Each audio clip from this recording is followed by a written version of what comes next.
क्या आपने भी टीसीएस का शेयर लिया है और 45% करेक्शन होने के बाद आप परेशान हैं कि शेयर का क्या करें? क्या ये कंपनी बर्बाद होने वाली है? आइए इस वीडियो में हम डिस्कस करते हैं कंपनी के टेक्निकल और फंडामेंटल को और कंपनी के रिसेंट Q4 रिजल्ट को भी। नमस्कार, मेरा नाम है अरुण कुमार अग्रवाल और मैं एक सेबी रजिस्टर्ड रिसर्च एनालिस्ट हूँ। इंडिया में एक नाम जिस पे लोग बिना सोचे समझे भरोसा करते हैं, टाटा ग्रुप एक ऐसा ट्रस्टेड ग्रुप है जो 150 साल से पुरानी कंपनी है और टीसीएस कंपनी 50 साल से भी पुरानी कंपनी है। ये कंपनी देश के लिए कोविड के समय में सब कुछ बेचने के लिए तैयार हो गया था। जब भी क्राइसिस आता है तो टाटा ग्रुप सबसे पहले आता है लोगों की मदद करने के लिए। कोविड के समय में तो आपने देख ही लिया होगा, टाटा ग्रुप ने जी जान लगा दिया, अपना सब कुछ लगा दिया देश की सेवा में। और यहाँ तक कि रतन टाटा जी ने बोल दिया था अगर और भी ज़रूरत है तो अपने होटल्स को मैं बेच दूंगा, क्योंकि श्री रतन टाटा जी का कहना था nation first business letter. TCS 50 साल पुरानी कंपनी है और 50 से ऊपर कंट्री में अपनी सर्विस प्रोवाइड करती है। ये मेजॉरिटी ऑफ द सर्विस जो प्रोवाइड करती है वो आईटी से रिलेटेड ही है। आइए समझते हैं किस किस सेक्टर में टीसीएस सर्विस प्रोवाइड करती है। Banking and finance insurance service, retail and consumer packing goods में, कंज्यूमर एंड मीडिया टेक्नोलॉजी पे, लाइफ साइंसेज हेल्थ केयर पे, इवन मैन्युफैक्चरिंग में भी वो काफ़ी सर्विसेज प्रोवाइड करता है।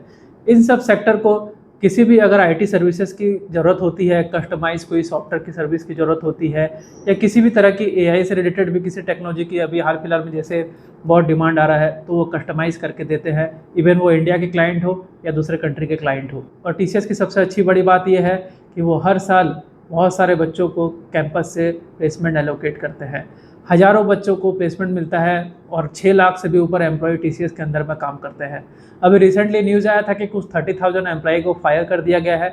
उन्होंने फायर इसलिए किया था क्योंकि वो एआई को अभी इंटीग्रेट कर रहे हैं अपने सिस्टम पे, और साथ में अभी उन्होंने 2 लाख एम्प्लॉय को तैयार किया है जो एआई से रिलेटेड हर वर्कफोर्स को जानते हैं और एआई में उनको इनपुट प्रोवाइड करते हैं। बट यहाँ पर न्यूज़ में सिर्फ ऐसा आता है कि 30,000 एम्प्लॉय को निकाल दिया गया। कंपनी है, बिजनेस कर रही है, वो रिस्ट्रक्चरिंग भी करेगी और अपने प्रॉफिट के लिए चीज़ों को हैंडल भी करेगी। फिर भी टाटा ग्रुप अपने एम्प्लॉय के लिए बहुत कुछ सोचती है, बहुत सारे एम्प्लॉय को बहुत अच्छा गिफ्ट भी प्रोवाइड करती है। अगर आप किसी भी टीसीएस एम्प्लॉय से पूछेंगे तो आपको पता चल जाएगा कि कितने हम्बल है वो एम्प्लॉय के साथ में। तो ऐसा ग्रुप कभी किसी को फायर नहीं करती जल्दी से।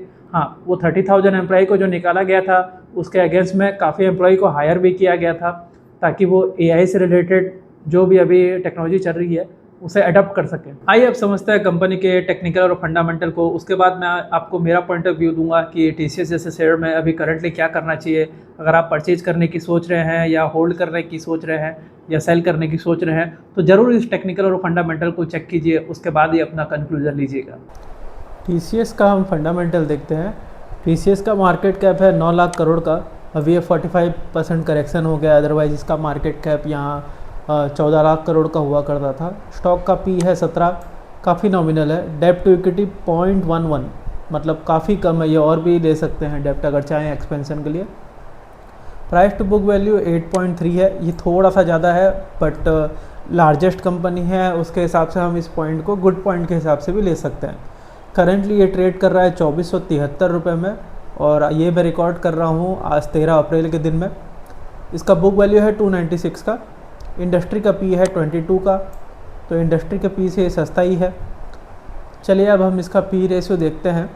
इसका मैंने मैक्स लिया है, मैक्स पी हमने अगर लिया है तो इसका एवरेज पी होता था 24 का, जो आज के दिन में ट्रेड कर रहा है 17 पे।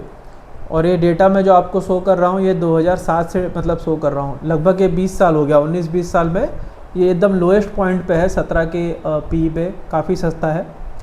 एंड यहाँ हम प्राइस टू बुक वैल्यू भी देख लेते हैं।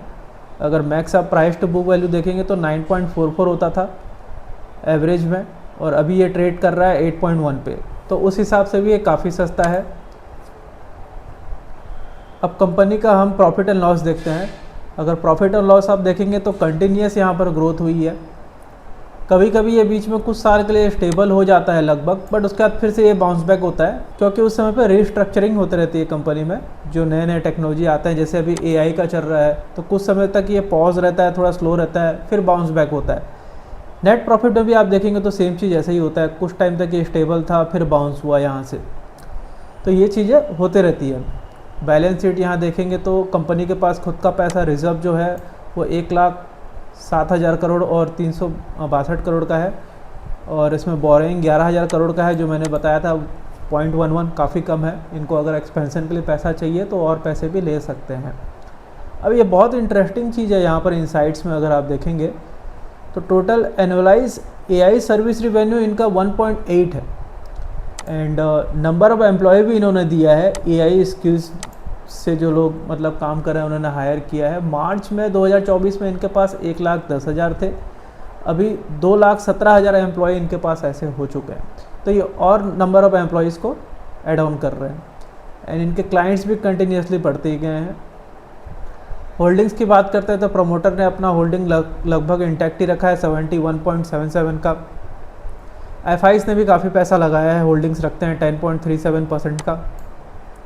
DIs भी यहाँ पर 12.81% का होल्डिंग रखते हैं और बहुत बड़ी बड़ी कंपनियों ने होल्ड रखा है, जैसे LIC इंडिया है, ICICI है, SBI है।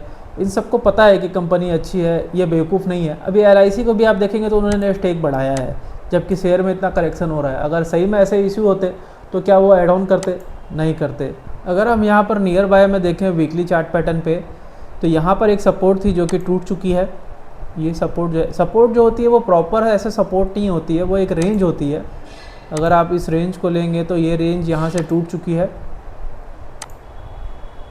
यहाँ से ये परसेंटेज जो था अप्रॉक्सीमेटली 35% का, जो कि टूट गया है और अभी के टाइम पे ये अपने टॉप से अप्रॉक्सीमेटली 45% करेक्टेड है। मुझे लगता है ये जो यहाँ का रेसिस्टेंट था ये लगभग सपोर्ट बनेगा। यहाँ पर एक छोटा करेक्शन यहाँ आ सकता है या फिर यहीं से रिबाउंड भी हो सकता है, ये कोई कंफर्मेशन नहीं है, बट मुझे लगता है मोस्टली ये करेक्शन हो चुका है। और यहाँ से अगर आप एक अपसाइड लेके चलेंगे इसका तो 88% का गेन मिल सकता है। अगर इसके लिए आपको 2 साल या 2.5 साल भी लगे तो क्या ही दिक्कत है। आपको देश की सबसे बड़ी कंपनी जो IT सेक्टर में है उसमें आपको 88% का गेन मिल रहा है। वैसे इसमें एंट्री कब बनानी चाहिए, इसके लिए मैं आपको डे चार्ट पे लेके चलता हूँ। मेरे हिसाब से इसमें एंट्री यहाँ पर बन चुकी है, क्योंकि आप ये कर्व पैटर्न देखेंगे तो यहाँ पर एक बाउंस आया है। ऐसे सब बाउंस पे 2 ग्रीन कैंडल बनता है जब भी, तो ये कंफर्मेशन हो जाता है। उसके बाद आप एंट्री बना सकते हैं और पार्सली आपको इन्वेस्टमेंट करना चाहिए। अगर आप एक बार में इन्वेस्टमेंट करते हैं तो आप फंस जाते हैं, तब आप एवरेज भी नहीं कर पाएंगे और ऊपर भी बाय नहीं कर सकेंगे।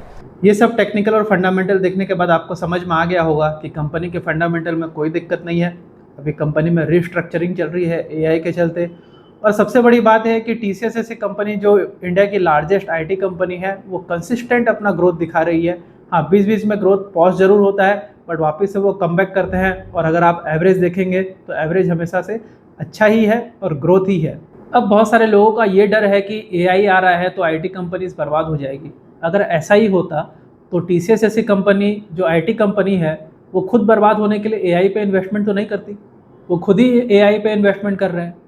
अगर ऐसा होता तो क्यों अपने पैसे बर्बाद करते वो, और क्यों वो AI के रिलेटेड एम्प्लॉयज़ को हायर करते। अभी जैसे 2 लाख एम्प्लॉयज़ को उन्होंने हायर किया है जिनको AI आता है अच्छे से, तो वो ऐसा क्यों करते। तो ये समझने वाली बात है।